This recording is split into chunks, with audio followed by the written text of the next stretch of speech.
Makinuman siya o makatalungan sa tanan niyang pinuhatan, kasaligan at tanan niyang mga suko, mulutan kini sa tanang panahon, o gihakat kini siya sa kakatuuran o katalungan.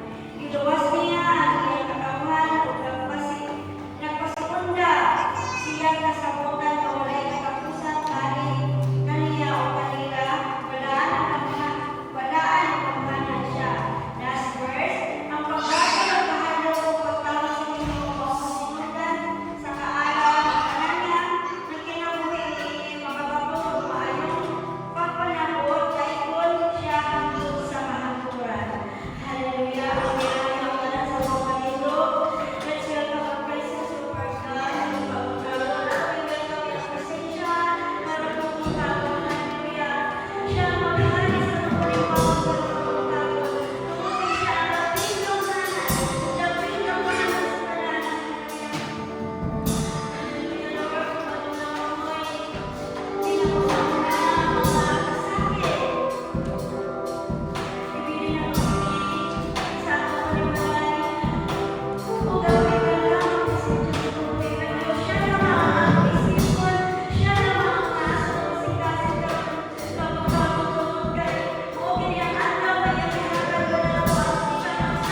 our focus completely to Jesus. Ngayong umaga, hindi tayo pumunta rito para sa programa, para sa kanta, o para sa tao. We came for one person, and his name is Jesus. Let's worship him with all our hearts. God says in his word, in Psalms 24:7, lift up your heads, you gates. Be lifted up, you ancient doors, that the King of glory may come in. Hallelujah, Jesus. We came for you. Hindi kami napalito para sa anumang bagay, kundi para makatagpo ka. Lord, you are our focus. You are our desire. Church, fix your eyes on Jesus. Let every distraction fade away as we worship the King. Hallelujah, hallelujah.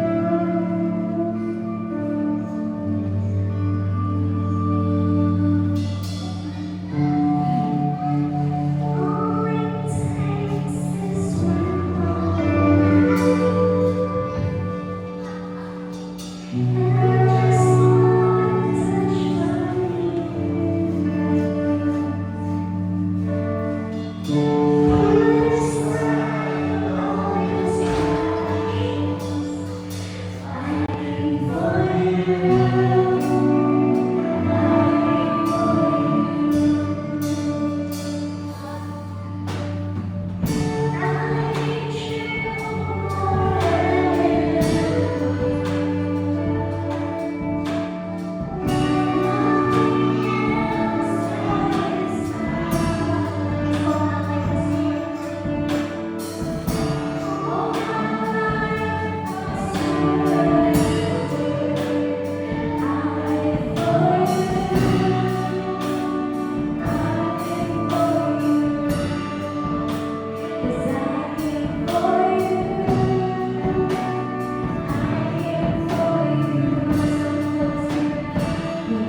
presence in this place. Thank you, because we believe you have come, you have moved, and you are bringing our hearts. Continue to transform our hearts today. Let everything you do bring glory and honor to you. Hallelujah. May the King of Glory bring your family, every circumstance, and every life represented here today. Hallelujah. Hallelujah. In the mighty, mighty name of Jesus, everybody will shout, Amen. Come on, everybody will shout, Amen.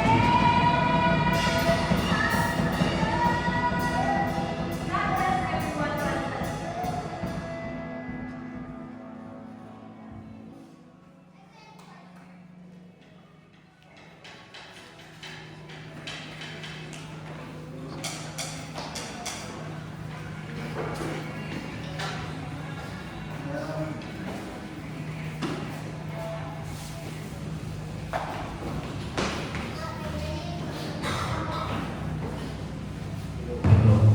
May mga Pak, menonton.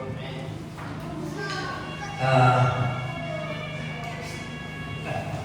Hindi kita menonton yang sebab ketika sosok. Anyway, sa sunod mo anyway, mga kapatid, we are thank God kay hari kita dari kita sa Diyos sa higayon. Of course,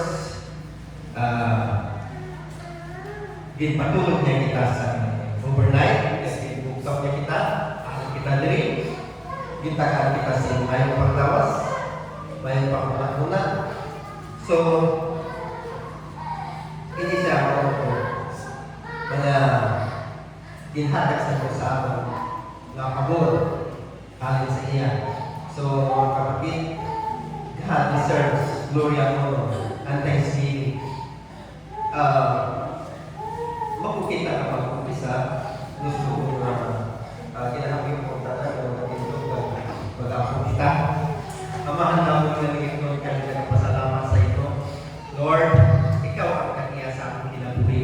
Ikaw ang ngayon nga mga pasalamatan. Lord, we invite the presence of the Holy Spirit. Touch every heart, God. Lord, ulit kami, sentro naman ng among mga maguna, kasing-kasing sa pagpamati sa iyong puno.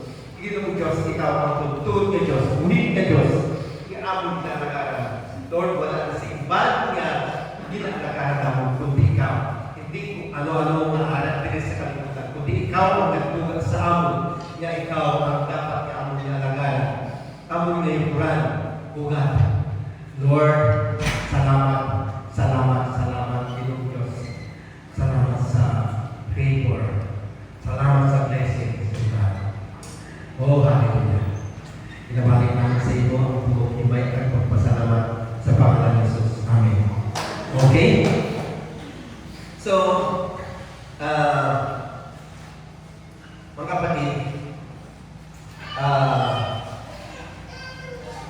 sa nagligat, di ba, in-share ko sa inyo about a word naked.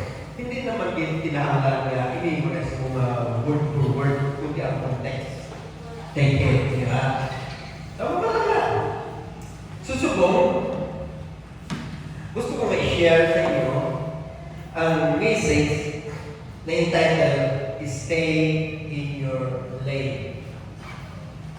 Kung ikaw, na driver, nagagit sa inyo Manila. Right side lang eh. Dito ka halin, right side lang ihapon. Dito ka halin, right side lang ihapon. So, stay in your lane. Kung nagpataka ka, nasiting ka magliko, pasig makatoka ka, upot, ikaw mapapaan. Naman siya, stay in your lane. So, makita tayo sa Romans chapter 12, verse 2 kag Matthew chapter 6 verse 33, kag Colossians chapter 3 verses 1 to 3, kag Luke chapter 10 verses 38 to 42. So, mga kapatid, it's about alignment. So, mga kapatid, ang mga driver, tricycle driver, driver ka sa kotse, driver ka sa truck, driver ka sa motor, balaan mo ang ginagawa ng alignment. Inang side wheel sa inyong mga tricycle, pag nag-bibig na ako, na-disalign. Isang ba kung naging mga imuhaligid, tingala ka na lang later, pugpug na, tuwag kay na-disalign. Ano distingan ko mo? Na-disalign ang kila driver ng mga tricycle. Tingala ko lang kabukataw, kamun ko sila, kamun siya sila, kabutay. Kabutay ano tayo maniho. Kaya gali, na-disalign. Hindi ba na siya, umuto ganiyo na, pero mapudpud kita. Iyamat naman, basta magkambyo ka naman. Bisa pag mo nang ibo nga ligid sa ibo masalaya. Mapamotor man, bisikleta man, ano masalat yan, kinahanglan niya sila sa alignment. Okay? So, dili kita mo ito. Ang alignment dili, kinahanglan na, spiritually speaking, kinahanglan align kita. Okay? Kita na nag-aalaga sa Diyos. Align kita, naka-align kita. Dili sa Roman numeral number 1, anong ibig sabihin talaga ng align? Alignment. What alignment means in the kingdom? So, basahin natin, mga kapatid. Di ba sinabi nila sa Romans chapter 12? May anak kong Bible, pag-ibasa mo sa ako, Romans chapter 12, verse 2. Actually, niya nila, basahin natin na napakaganda mga kapatid yung sinasabi niya yan. So, Romans chapter 12, verse 2. Siling niya din, and do not conform to this world. Anong ibig sabihin? Do not conform to this world. It's verb phrase. Do not conform to. Huwag kang umayo. Huwag kang sumama. Huwag kang sumabay sa sistema ng mundo. So, wala natin ang sistema ng sangkalimutan. May cook. Di ba? Di ba? Anong dinihimo nila sa sinatong subong? Wala na natin. Di ba? Do not conform to this world. Wala na siya. Hindi ka siya gitulog sa Biblia. Sa Biblia 3, but be transformed by the renewing of your mind. Ibig sabihin, dapat ka itong kaprayas nga ginambal ni Jesus na sa Matthew chapter 4 verse 17, di ba sila niya, repent. Ang ibig sabihin kasi yung repent, alin ka nila. Kumbaga, stay away the way you used to think. Kung stay away the way you used to do. Umalis ka na dyan, huwag mo nang balikan. Kasi sabi ni Jesus, repent, for the kingdom of heaven is at hand. So, awag kamay ang kaharian ng Diyos. Anyone, pwedeng pumasok, pwedeng, di ba, napansin natin mga kapatid? Repent. Hindi sinabi ng Diyos, pumasok na kayo sa kaharian ko. Ay, hindi, kung hindi ka magbago, dating sistema mo, kalimutan mo, ay, hindi kinapili sa kaharian ng Diyos. Sabi na kayo, repent. Magbago ng unang-una. Okay? So, kadali, no? Sila niya, but be transformed by the renewing of your mind, that you may prove what is the good and acceptable and perfect will of God. So, ang mandok sa Diyos kay repent. The reasoning niya is, be not conformed to this world. Okay? So, mga kapatid, ang kingdom sa Diyos is reign, rule by a king. Ang kaya natin sa Diyos, mga kapatid, ang pag-intindi sa iba, nakita ang palasyo. Nga dito ang hari na natubok. Hindi mo na siya. Hindi ka pareho sa human king na may anak sa sing palasyo. Kapareho dito sa Buckingham Palace, sa London. So, amo na siya ang fiscal na makita mo na ina-staran sa hari. Ang sistema sa sistema sa hari o kingship o kingdom ruler o rule. Kasi mga kapatid, ang yung hari, siya ang katiya sa iya na territory. Siya ang control niya ang kanan. Diba, kayo kung kamoso si Pinasa Office namin, mga kings, ruled by a king. Sila ang tag-iya sa territory. Wala silang ibang tag-iya, kundi ang hari lang. So, if we are alive in the kingdom of God, ibig sabihin, we must repent. Magpuhuna kung una-una. Kung hindi natin magpuhuna, pabiling ka din sa iyong mga sistema ay hindi ka rin kaanap sa ano tawag sila? Sa kingdom kung anong kingdom, sa kingdom sa inarihan sa Diyos. Hindi kita kung bakit magawa ka man, hindi pwede. Saan ginagawa ni Jesus for the kingdom of heaven na sa kinatan?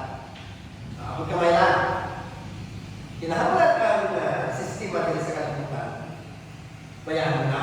Ay sa ito sa unang mga ito, na nagsiling si Jesus, bayahan na. Alin ka mo nila. Kaya sa ito mga tao, wala sa consideration. Okay? So, kung kaalan natin ka, ibig sabihin, nakasentro yung isip natin sa Diyos, nakasentro yung puso natin, nakasentro yung lahat. Huwag pabago-bago. Okay? So, ano ang opposite niya nito? Letter A. Confirmation o confirming. Tama ba yun?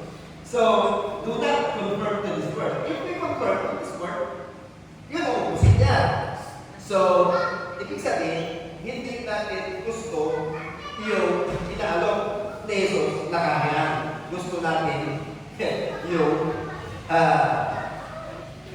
sistema ng mundo. So, yun ang opposite ng alignment in the kingdom of God. So, be not conformed to this world. This is Hebrews 12. This is may pagmakapit. Hebrews 11. Hebrews 12:2. Pasiling tira nga saan na? Hebrews chapter 2, verse 1. Basahin natin. Therefore, we must give the more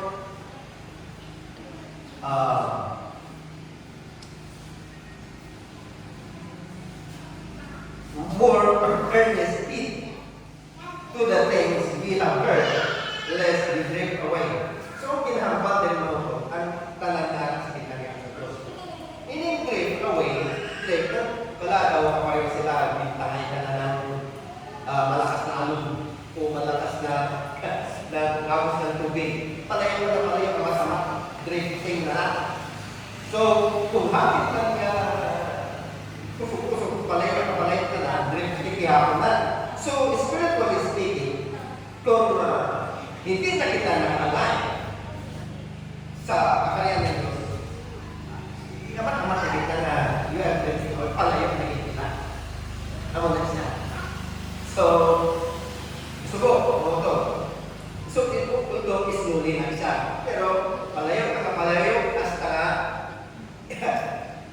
sumang-ayon ka na o umaayon ka na sa sistema ng mundo. Dili sa Roman numeral number 2, may agad din 3 areas we must keep aligned. Ano ba yung align? Keep aligned. So mga kapatid, dito sa Matthew 6 resilience. But seek first the kingdom of God and His righteousness, and all these things shall be added unto you. Ang tugtog is, seek ye first the kingdom of God and His righteousness. Ano ba yung tinatawag na kingdom of God and His righteousness? So, alam nila, kaya nga malaw, kuman, alam na nila sa iya nga ginharian niya. So, ano ng righteousness? If we disobey the traffic rules, makasilip ay makonsider kita na violator. Kung nakita mo na red light, cross ka pa kasi mapangalan ka. Kaya ang iba mag-cross mo na. So, if you violate the traffic rules, bisan na kung nabangga ka, sala mo lang yapon. Because we obey o disobey the traffic rules. Amo na siya, kung nakabangga sa imo, wala sa sing salatun, tinagtuman sa balaon. O, muna siya. Sa kaharian ng Diyos, ang iya na kaharian, ang panantanan na ata sa kaharian niya, kinahanglan natin nga pagkatamahon. Amen ba? Kinahanglan lumato natin. Kaya mo na, seek ye first. The kingdom of God and His righteousness, and all these things shall be added unto you. Ano nang added unto you? All these things shall be added unto you. Material things, financial, kung ano ang kinahanglan din sa kalimutan. Kung kisabi mo, ito, unawang natin, papunta natin sa aga, unawang natin na trabaho, dahil kita ay sayang ng oras, hindi pa kita nakakampo. At hindi pa lang kita naka-experience mo na, hindi pa kita perfect. Oh. So, there is a linya. Abi, no, there is a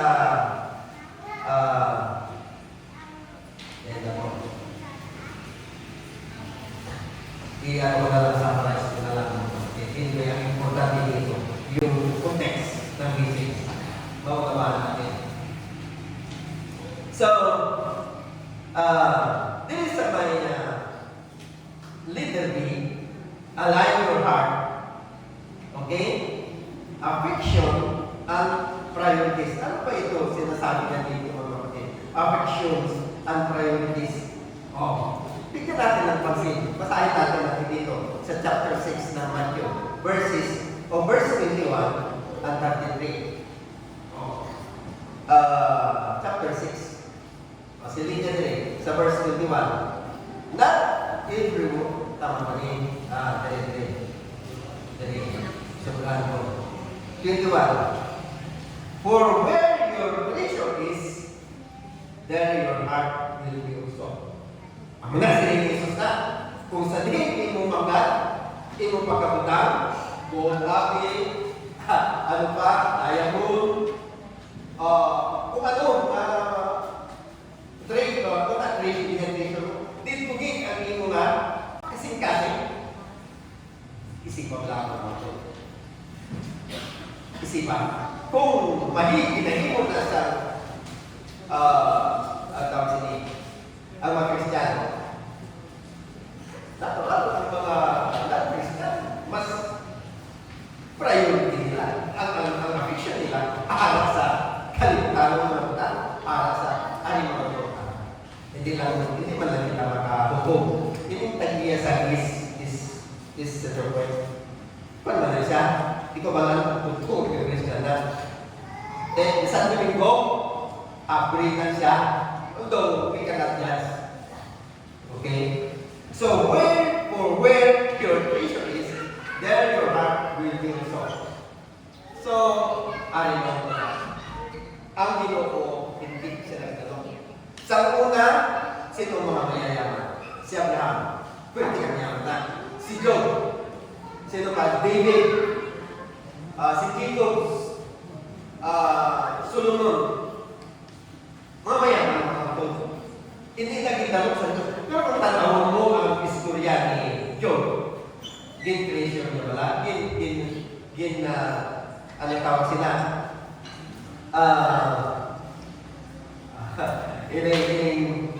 Kung basa ang istorya nito, wala naging forsake ng Diyos. Mga, ano lang na, kilintang lang na, mga tugal ng Diyos. Pero ano mo wala.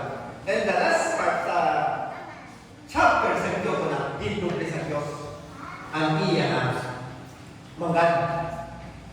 Pero hindi nakasinto dito, ang unang-una ni Job. Ang nakalalo na pumoto. Pero subong pumoto. Wow. Wala. Ako nga yun. Nagligat.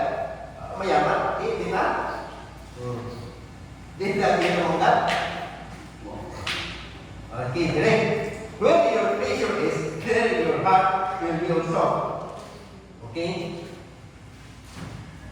Sila nga pa rin. Seek first the kingdom of God and His righteousness. Kinahanglan dito, nakaalam ang atong affection dito sa kinahanglan sa Diyos.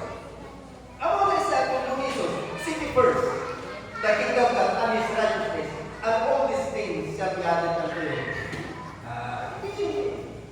Hindi sa mga ito nakasinto yung ating isip sa ating isip kasing-kasing sa mga andyan sa kalimutan. Wala sa kinahanglan na ako ng kaon, balay, mga basic needs. Ngayon, mga kapatid, atin sa may isa katatlo dito sa leadership, misalignment. Paano ka maging misaligned?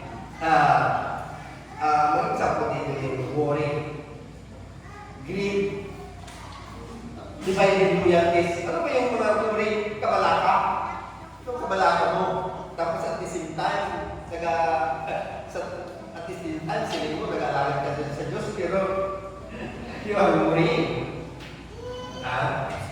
Tapos, divided loyalties. May loyalty ka sa kalimutan, loyalty ka pa sa Diyos. At hindi pwede. Kailangan isa lang eh. So, tuloy mo na kapatid. Sila niya, din sa chapter 6, kaya ako na, verse 24. Basahin natin. No one can serve two masters. For either he will hate the one and love the other, or else he will be loyal to the one and despise the other. You cannot serve God and mammon. Itong mga mammon na tinatawag itong mga material things. Pira, tanan, kahit kutsi, mga pagkakutang, kahit sa kalimutan. Kung mas bigyan natin pansin mga pagkakutang ng mga mammon, at di ang affection natin aral wala kita affection kapag higuma sa Diyos. So, kumbaga, misalignment. Hindi na kita naka-align. Tungkol kayo ang affection natin, mga priorities, aral sa kalimutan ng mga utang. Siguro, kita na nag-aaral sa Diyos. Tapos, ang affection natin, aral sa kalimutan ng mga utang. Hindi pili. Sa kabasa sa Diyos, pili ka. Hindi nag-demand ng Diyos na ako lang. Sunod din sa verse. You cannot serve God and mammon. Muna siya. Kasi, you cannot, either you will hate the one or love the other. Muna siya. Later, say mga kapatid. Dere, may kwento dito kwento dito sa Luke. Chapter 10, verse 42. About kay Mary, kay Martha. Sinong nakabalo sa inyong story ni Mary, kay Martha? Di ba, nag-bisita si Jesus sa balay nila Martha kay Mary. So, there's Luke chapter 10, verse 42. Basahin natin So, sabi niya dito, but one thing is needed, and Mary has chosen that good part, which will not be taken away from her. So, ibig sabihin mga kapatid, gusto niya mamati sa mensahe ng Diyos. Gusto niya align sa kaharian ng Diyos. Gusto niya, itang panagulang, ano tawag sila? Always niya, so hindi man accurate. Although, mas pinili niya ang good portion kaysa sa kay Martha. Kaya kung basahon mo lang ang iya na school sila, si Martha busy sa mga butang sa palibot. Di ba nagsilip si Martha, oh, Jesus, ang mali si Mary na buligan niya ko rin. Siguro prepare sa pagkaon, para kamunod nila. Dahil naman kita sa experience man natin sila. Hindi man na si Martha. Na-experience sila kung may bisita ka, sakot na sa mga buka, makakit sa palengke, magpapal, kung ginatagpagod mo ang plato mo, kasalat, kung ano ipagawa mo na. Kita ko lang wala na. Hindi mo na malahin. Galing si Mary, kung para natin, Mary choose the good portion kaysa sa kay Martha. So, although hindi masama yung ginawa ni Martha, sakit lang siya sa pag-prepare sa nila siguro makapagkaon kung ano. So, experience yan natin yan mga kapatid. Lahat na tayo naka-experience yan. Although hindi yan masama. So, sabi pa niya, kasi mga kapatid, bakalan makes obeying what you will ready mo. Ibig sabihin, kung naglilingkod na tayo sa Panginoon, alam na natin yung salita ng Diyos, nakaturo niya, naunawaan natin, kinakailangan nakalinya, naka-align tayo. Dapat hindi yan pwede ma-disalign. Okay? So, dito sa may, di ba, siling ni Jesus dito sa may chapter 14 Sangyan, verse 15. Sabi niya, if you love me, keep my commandments. Hindi nag-demand si Jesus. Kung mahal mo lang ako, you will keep my commandments. Ano ba commandments sa Diyos? Asahan mo yung niya. Aral na lang ang commandments sa Diyos. So, if you love me, so ibig sabihin, if you choose to be alive, sa tanan na kaparoon sa Diyos, in His kingdom, at obey kita. Obey kita sa iyang kaparoon. Love His commandments. Okay His commandments. Lagi, no? So, ano ang mga butang? Direct sa mga Roman numeral number 3. What knocks you out of alignment? Ano ang knock out? Kung ano ang mga butang? Kung mga, let's say, ano tawag sila? Mga factors kung sa di mag-is-align ang ligid mo sa iyong sakyanan. Siguro walang hindi mo na ginalantaw-lantaw. Adlaw mo na ginagamit. Tugay-tugay, tingala ka na lang, lupok na, kay may gusto na, kay pugtog na. Hindi mo man pinalam, hindi mo man examine, o hindi mo man sa gina-atiman. Natisyan ko lang mga ito. Nalukpat ako sa ligid, tingala ko kay, hindi mo nga ama dali lang yung magbukod. May nakasugin sa ako na ni Canada niya ako sa lingan. Kuya, nga ang madali magbukod. Tungkol kay na-disalign. Wala no? Na-disalign. So, kung mahimik din siya magbukod, pag ako naabig, katalagan ka, hindi mo nga ang hindi mo nga tricycle o makina, patirinsuti, ang sa hindi pa una, ay hindi pwede, mapugpug kita. Hindi ka sasakyan, ligid ka sasakyan. Bisan, patingala ka na dali lang mapugpug. Tungkol kayo na sa lain. Ngayon, may mga tatlo rin nga that choke, Jesus names 3 ways that choke kingdom alignment. So, ano yung mga tatlo? Una, cares of this world, anxiety, busy, ano ba lang mga ginapalakan natin mga tutos? Anyway, ito kay, ang tawag yan, pahinahon lang naman sa pulong sa Diyos. sa verse 41 sa Luke chapter 10. Siling na din, di ba, balik-balik ka kay ano naman, na kay Marta. Kaya ano ba? Oo. Kay Marta ka kay siling na din. And Jesus answered and said to her, Martha, Martha, you are worried and troubled about many things.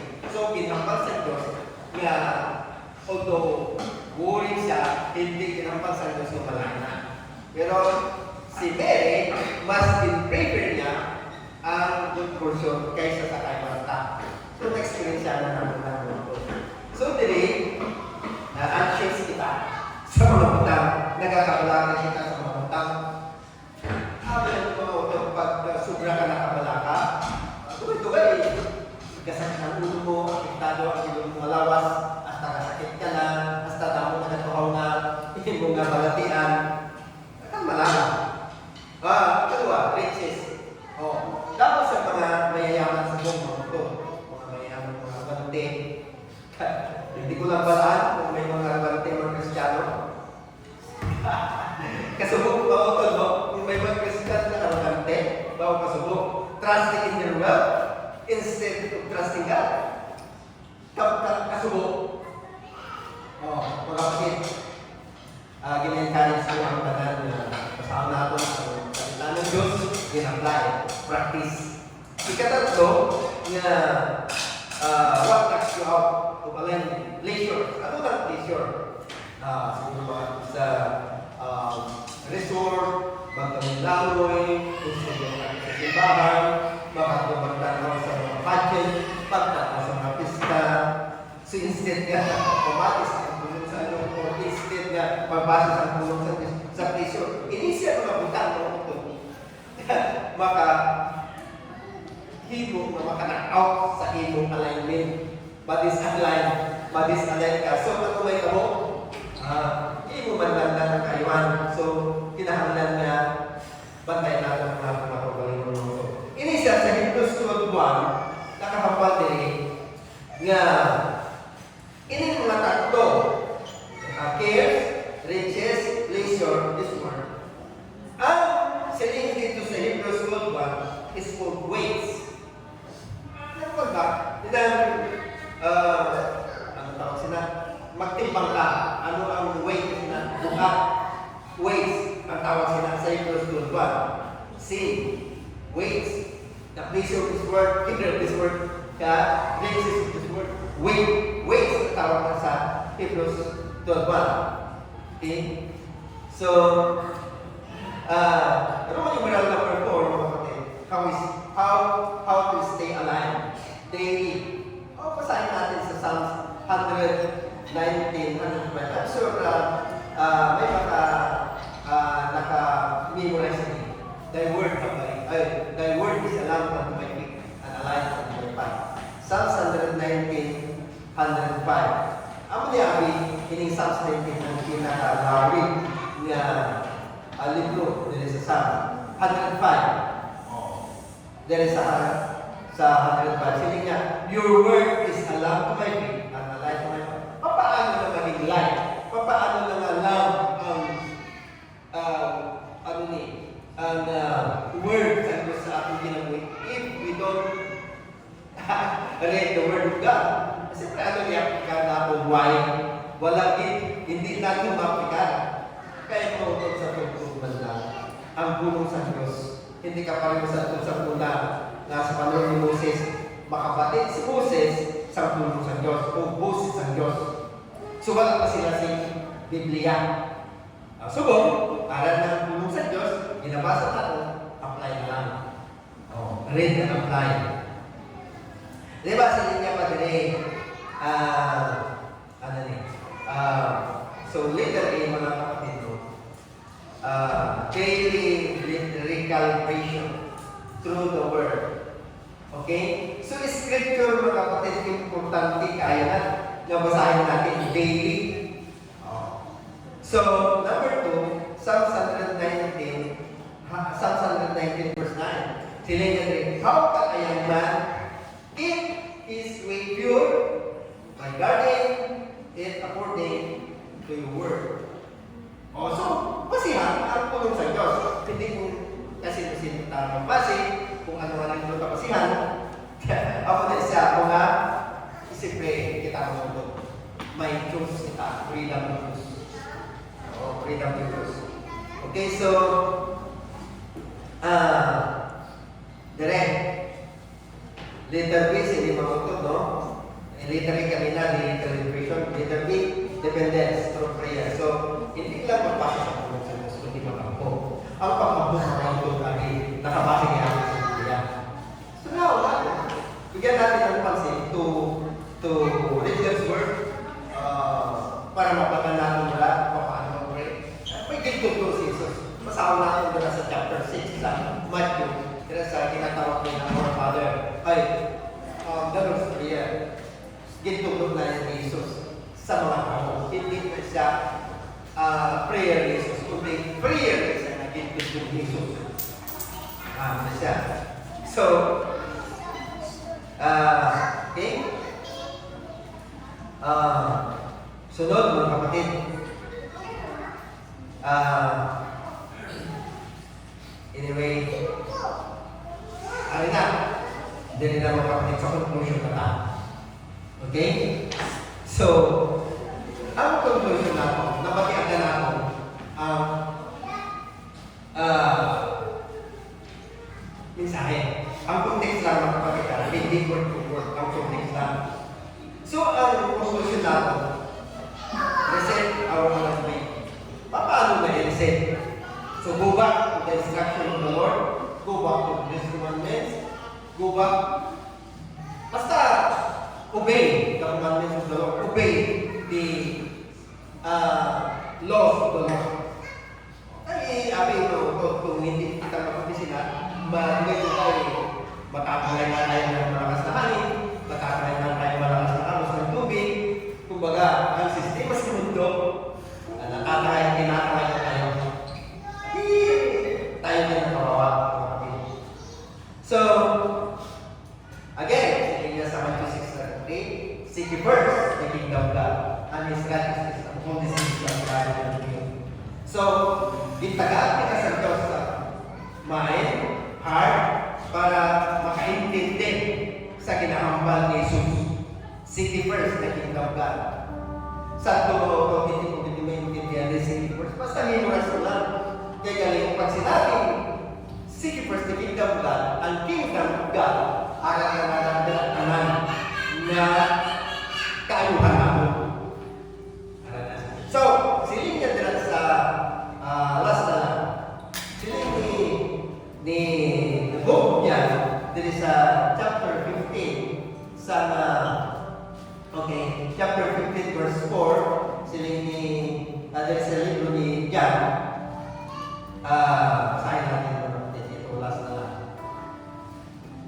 Siling na 3 verse 14, you are my friend if you do whatever I command you. Mga kapatid, gusto mo natin mag-pray to Jesus. Hello? So, we must keep His commandments. If we keep His commandments, ibig sabihin, we love the Lord, and He is our friend. Asal natin, salamat. Ibalik mo na sa atin. Palakpakan natin.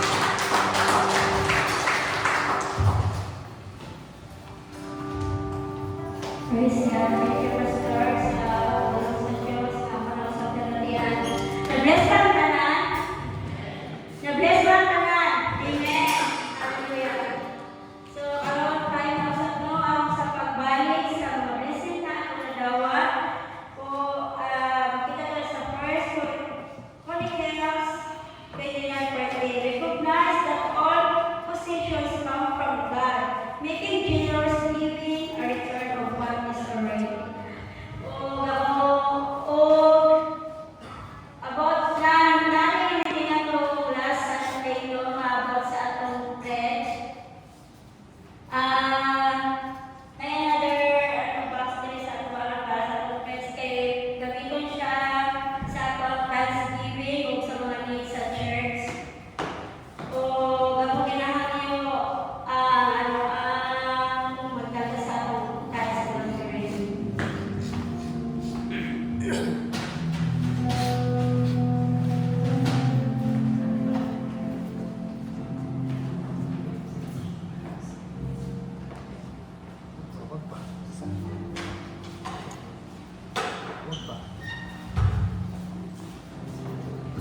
Dili.